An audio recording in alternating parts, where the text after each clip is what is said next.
Hello students. In the last class we were learning chapter 2 of EVS, that is parts of a plant, and you also learned from that chapter the different parts of the plant as well as the root system of the plant. So let us continue to the next portion of the chapter. So in this class you will learn about shoot and leaves. So let us see what all you have to learn in this part.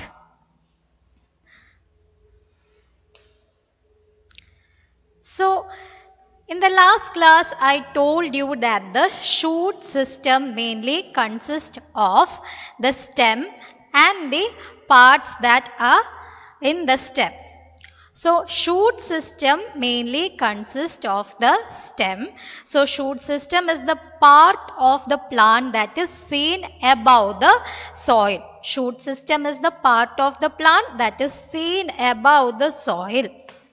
And in the shoot system, you know that when you look at the plant, the first thing that you notice is the part that is seen above the soil, isn't it? Whenever you are looking at a tree, or if it is a herb, or if it is a small plant, what do you see? You only see the part that is outside the soil or that is seen above the ground. So shoot is said to be the main part of the plant. So the shoot system is the main part of the plant. And when you look at this picture here, you learned that picture in the last class, isn't it? Which shows the different parts of the shoot. So in this picture, you can see that the plant is upright.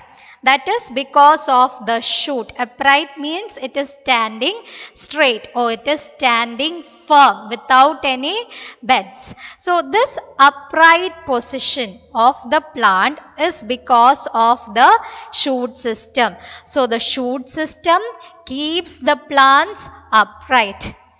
So as it is keeping the plant in an upright position, it is called the backbone of the plant. Just as we have backbone, the plant is also having a backbone, and that backbone is the shoot system. Why is the shoot system called the backbone of the plant? It is because it is helping the plant to stand straight, or it is helping the plant to be upright. Because of that, the shoot system is called the backbone of the plant. And you also learn that on the shoot, you can see, or the shoot or the stem bears branches, leaves, buds, flowers and fruits. Just look at this picture here. Here you can see the stem is bearing flowers, fruits, leaves. Then there are also branches. These are the branches, as well as you can see buds. Then the main function of the shoot system is also to carry the water and minerals that the roots absorb. You know that the roots absorb. In the last class you learned the roots are absorbing the water and minerals from the soil, isn't it? So is it okay if the water and minerals stays there in the root itself? No, it has to be transferred to the other parts, isn't it? It should be transported from one part to the another. It should reach all the parts of the plant. So the shoot system or the stem of the plant helps to carry water and minerals from the roots to other parts of the plant. So I will repeat again, the stem is the main part of the plant. It keeps the plants upright. So it is called the backbone of the plant. Why? Because the stem is helping the plant to stand upright, or it is keeping the plant upright. Then the stem also bears branches, leaves, buds, flowers and fruits. Then Along with that, the stem carries water, minerals from the roots to other parts of the plant. After absorbing it or after taking it from the root, it is transporting it to all the other parts of the plant. Then some of the stem are modified to store the food, or some stems store food in it. So these stems can also be eaten. Some of them can also be eaten. So example for stems that store food. That is, some stems are modified to store food. Example is onions, potatoes and ginger. They are storage stem. They are also known as storage stem as they store food in them. So let's move on to the next part. Then based upon how a stem is, the stem can be divided into different types. How is the shape or structure, or how is the texture of the stem? Based on that, the stem can be divided into different types. When you look around, you can see different types of plants, isn't it? Do you think that all the plants look alike? No, they are different from each other, isn't it? Some will be very tall, whereas some will be very short. Some branches, some of the stem will be very weak, whereas some of them will be thick. For example, if you look at the stem of large trees, you know that it is very hard, thick and woody. So based upon the type of stem, the plants can be divided into different types. So the first one is tree. The stem of the tree is called trunk because the trunk is very thick and hard. Thick, hard and woody stem is called trunk. Example is the stem of tree. It is called trunk because it is thick, hard and woody. Then there is herbs. There are herbs. Herbs are plants which have very thin and delicate stem. You can bend the stem easily and they will always be green in color and they are very slender or thin. Such plants are called herbs. Or such stem you call it as herby stem. So plants which have very thin and delicate stem which is green in color and you can bend them easily, such of the plants are called herbs. Then there are shrubs. Shrubs also have thick and hard stem and sometimes they are woody, just like this, just like the shoe flower plant. The stem or the plant won't go as much as large trees, but it will grow to a short height. Here when you look at the stem, you can see that the stem is also thick and woody. Such plants which have thick and woody stem which are also hard is called shrub. There are also other two categories of plants based upon the stem, that is the climber and the creeper. Climbers and creepers. Just as their name indicates, their stem is of their following names itself. That is, climbers have weak stem or they have very delicate stem. So they always need a support to climb up. Such plants are called climbers. Examples of plants that are called as climbers are the grapevine and the money plant. Here you can see that the stem is delicate and they are climbing on certain things for support because their stem is very delicate. Other category is creeper. Another group is creeper. Creepers creep on the ground like pumpkin and the watermelon. You must have seen these plants. They creep or spread on the ground and their stem is also very delicate.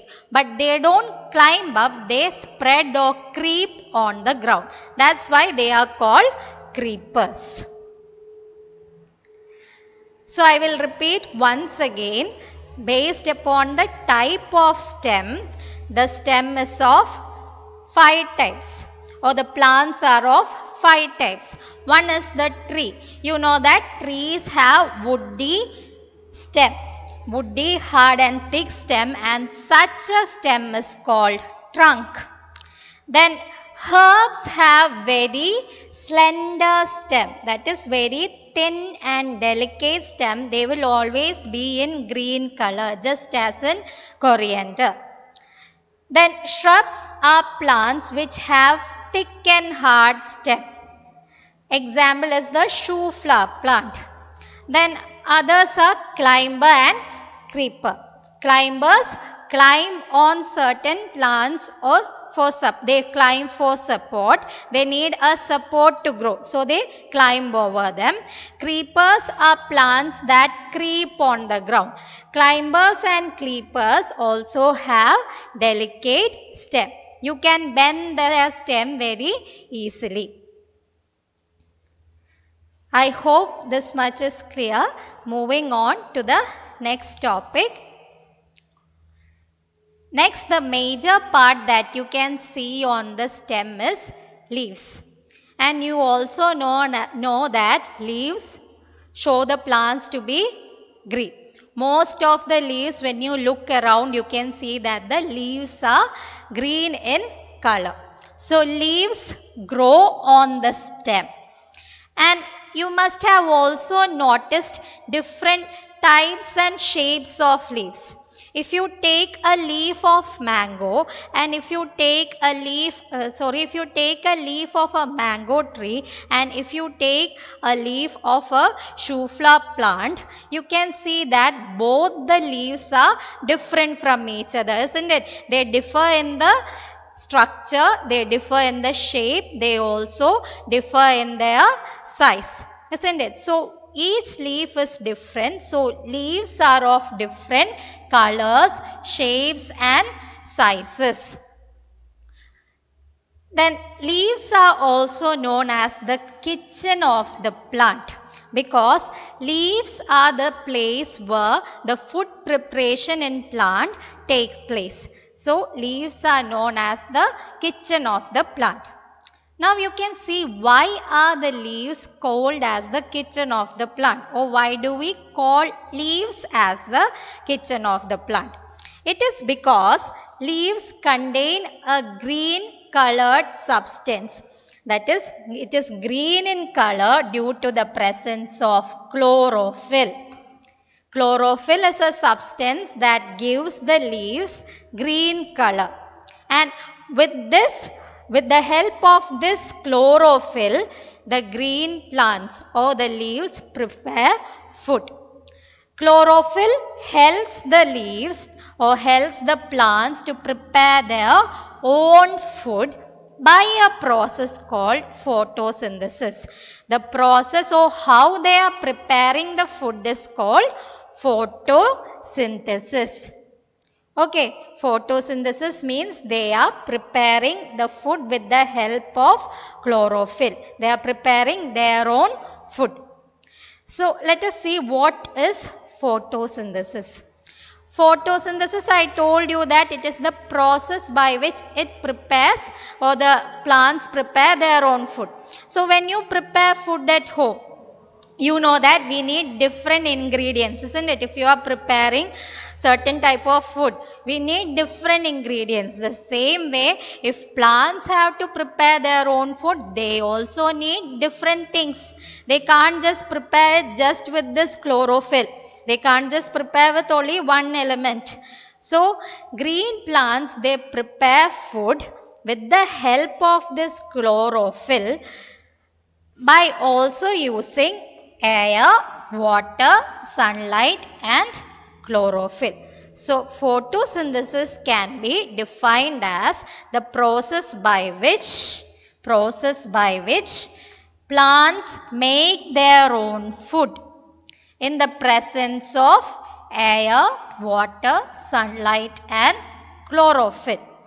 It is the process by which plants prepare their own food with the help of chlorophyll using air, water and sunlight.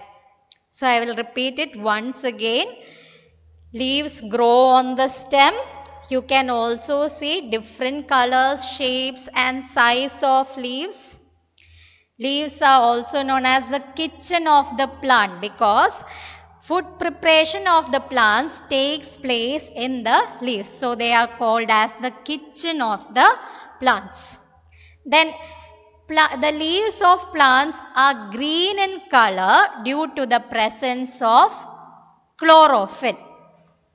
And chlorophyll helps them to prepare their own food through a process called photosynthesis. The process by which plants make their own food is called photosynthesis. So photosynthesis is the process by which plants make their own food in the presence of air, water, sunlight and chlorophyll. So these are the ingredients they use to prepare food. I hope this is clear.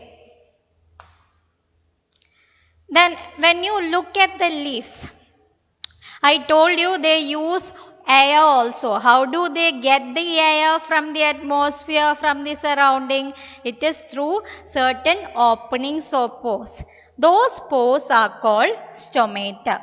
So if you look at the leaf, on the lower side of the leaf, you can find tiny pores called stomata. Just look at this picture, the tiny pores that are seen on the leaf. On the leaf, you can see small pores like this.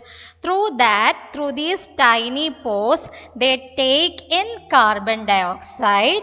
That is, the leaves take in carbon dioxide and give out oxygen. They will take in the carbon dioxide and they will give out oxygen. These pores are called stomata. And through these pores, extra water is also evaporated. Through these pores, the extra water that the plants absorb is also evaporated out through these pores. That is stomata. So stomata are tiny pores. They are seen on the leaves and they take in carbon dioxide and give out oxygen, and the extra water is also evaporated through stomata. Now let us study the different parts of a leaf. Let us study the different parts of a leaf. So this is the picture of a leaf.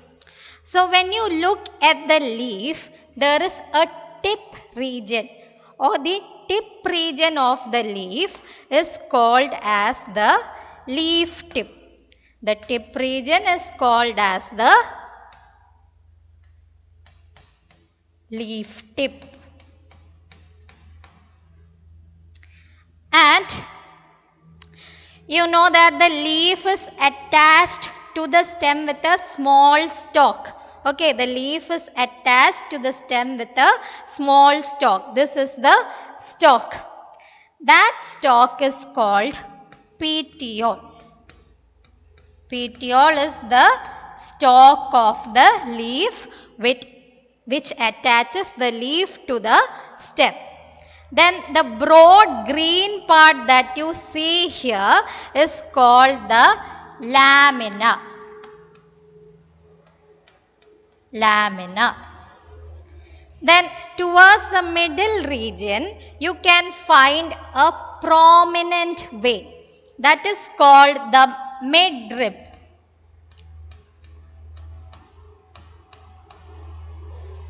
Okay, these lines that you see on the leaves are the veins, and at the center you can see that these lines are thicker. This thick line that runs through the center is called the midrib, and towards the side these veins become separated. These veins are called, that is arising from the midrib, is called side veins. Or you can just call it as veins. So I will explain it once again. So when you look at the leaf, the tip region of the leaf is called the leaf tip. This broad part that you see, this green part fully, this entire green part is called the lamina. So I will repeat. So I will repeat once again the different parts of the leaf. At the tip, the extreme tip of the leaf, this region is called the leaf tip. And this broad green part is called the lamina. Lamina is the broad green part. Then there is a stalk that you see here, this portion. This is the portion that helps the leaf to get attached to the stem. Okay, this portion, this is called the petiole. It is the stalk of the leaf. Then in the center of the leaf you can see a prominent vein. These lines are called veins. This prominent vein is called the midrib. And from this prominent vein, small veins will arise. These smaller veins are called side veins, or you can just write it as veins. So I hope the parts of the leaf is clear. So along with this leaves, you also know that some leaves are eaten as vegetable. Okay, so some leaves can be eaten as vegetables. Can you name some of them? Can you name some of them? There are some leaves which are edible. For example, green spinach and the cabbage. You will be familiar with them. We can eat as vegetable. So I hope these portions are clear. Now children, in your worksheet, in page number 19, an activity is given. You have to, that is activity 3A. In activity 3A, you have to name and color the picture of stems that store food. Okay, in activity 3A, some pictures are given. You have to name the picture and color the stem that you eat as food. Oh, that is storing food, and you can also eat them. Okay, so name and color the pictures of stem that store food. And in worksheet 19, two activities are given, activity 3B and 4B. Okay, in that first one you have to write the name of creepers and climbers given in the picture. There are certain pictures given, so you have to write the names of those creepers and climbers. You have to identify it and then write the name. Then in activity 4B, you have to name and color the leafy vegetables that are given as pictures. Okay, so I hope this much portion is clear. Thank you.